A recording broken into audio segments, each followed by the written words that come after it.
Sam has read the conversation 40 times. 3 months. Every morning a good morning message. Every night voice notes till one of them fell asleep. 2 weeks ago they picked names for a dog they'd never get. And then, Tuesday, 9:41 p.m., Sam asks a simple question. So, what are we? The typing bubble appears. The typing bubble disappears. That was 11 days ago. Nothing since. Not a reply, not an excuse, not even a goodbye. A person who existed every single day for 3 months just stopped existing. And Sam is at Maya's kitchen table tonight asking the question every ghosted person on Earth asks, the one you've maybe asked too, staring at your own ceiling. What did I do? Here's the strange thing.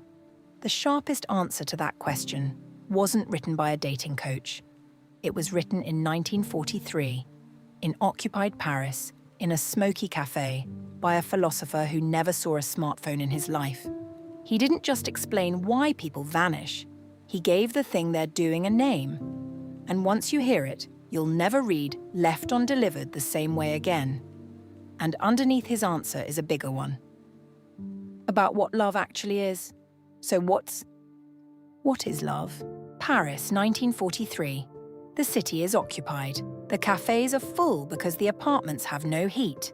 And in the Café de Flore, at the same marble table every day, sits Jean-Paul Sartre. 5'2", wall-eyed, magnetic, arguably the most famous philosopher alive, writing a 700-page monster called Being and Nothingness. His big idea fits on a napkin. You are free, horribly, completely free. There is no script for being human. You invent yourself with every choice. And because you're free, you are responsible for everything you do. No excuses. Not your childhood, not your circumstances, not, that's just how I am. For Sartre, that's just how I am, is the most dishonest sentence in any language. Hold that thought. Sam's typing bubble is about to make terrible sense because Sartre noticed something no philosopher had pinned down before. What happens when another person looks at you? Alone, your pure freedom. You can be anyone. But the moment someone looks at you, really looks, something shifts. In their eyes, you become someone in particular. The funny one, the reliable one, the person who texts back. Their gaze holds a version of you, and now you're responsible to it. Sartre called it the look. He thought it was one of the most uncomfortable facts of being human. Other people carry a you that you can't fully control, and every time they look at you, you feel the weight of it. His most famous line, people quote it as a joke, but he meant it precisely, comes from his play about 3 people locked in a room forever. Hell is other people. Not because people are awful, because being seen is a weight. Being expected is a weight. Now. 3 months of good morning texts, dog names. So, what are we? Feel how heavy Sam's gaze just got? Here's what Sartre lets you see. The ghost isn't running from Sam. The ghost is running from the person they'd have to be in Sam's eyes. Someone who either commits or says out loud, I don't want this. Both of those cost something. Both mean standing still in the look and watching your words land on a face. So they choose door number 3. Make the face disappear. And here's the part that should change how you think about your unanswered message. In Sartre's world, there is no such thing as not choosing. You're free, remember? So silence isn't an absence of an answer. Silence is an answer someone chooses.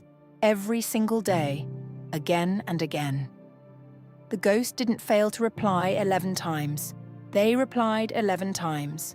The reply was, I choose my comfort over your clarity.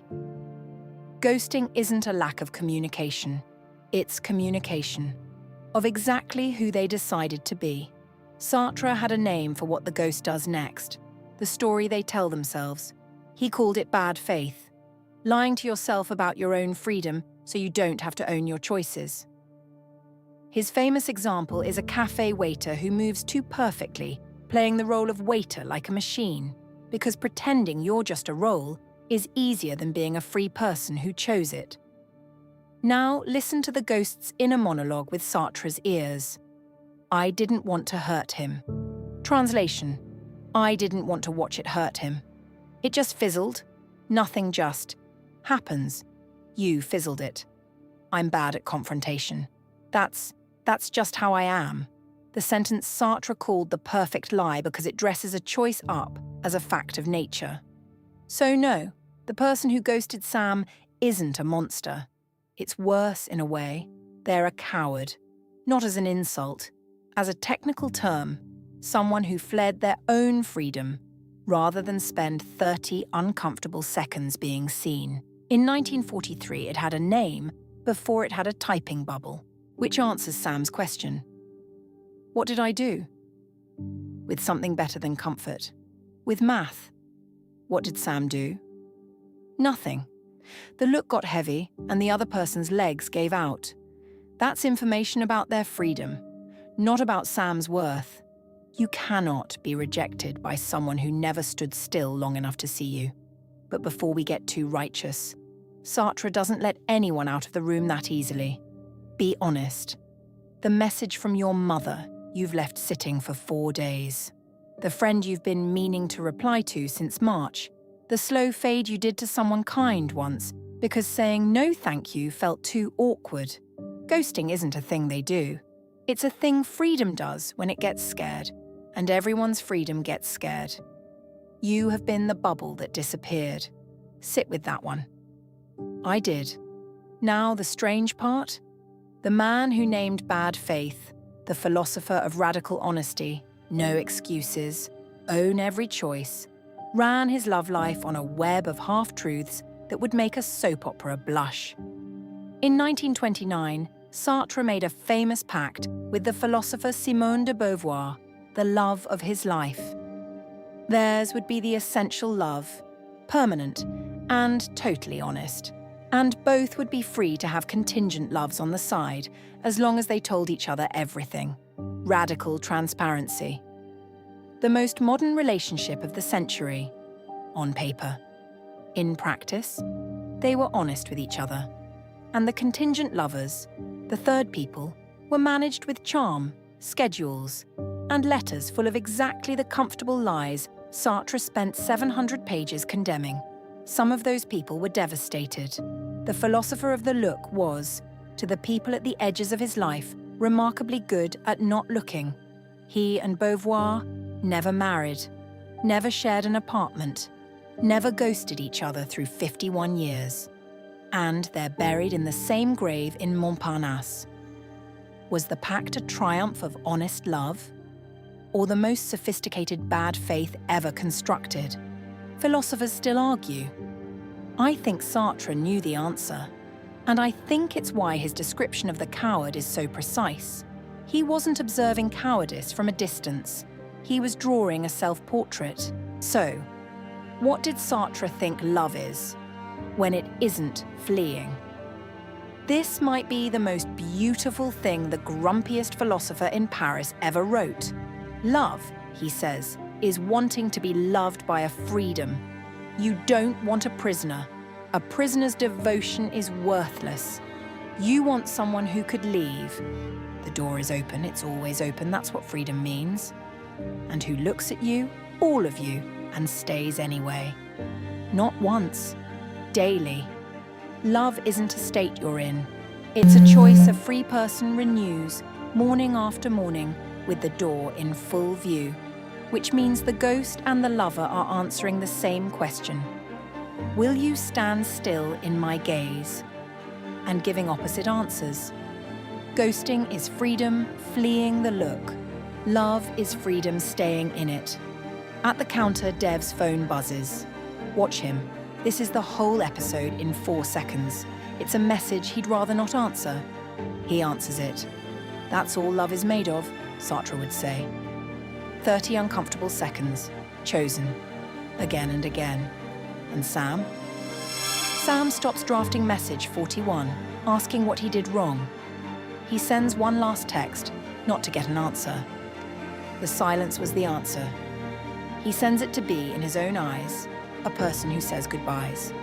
I would have liked an ending. I'm giving myself one. Be well.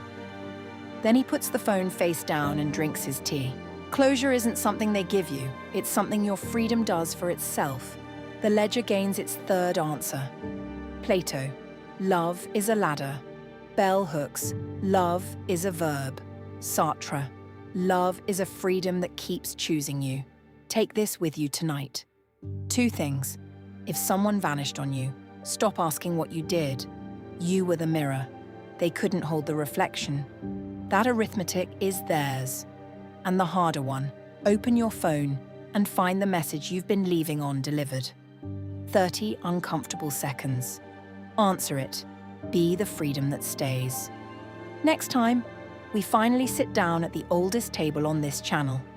He's been waiting in the shadows since episode 1, the quiet student at the edge of Plato's party, the man bell hooks agreed with and never met, Aristotle. And why, out of everyone you love, only about 3 of them are actually your friends? Same question, different answer. What is love?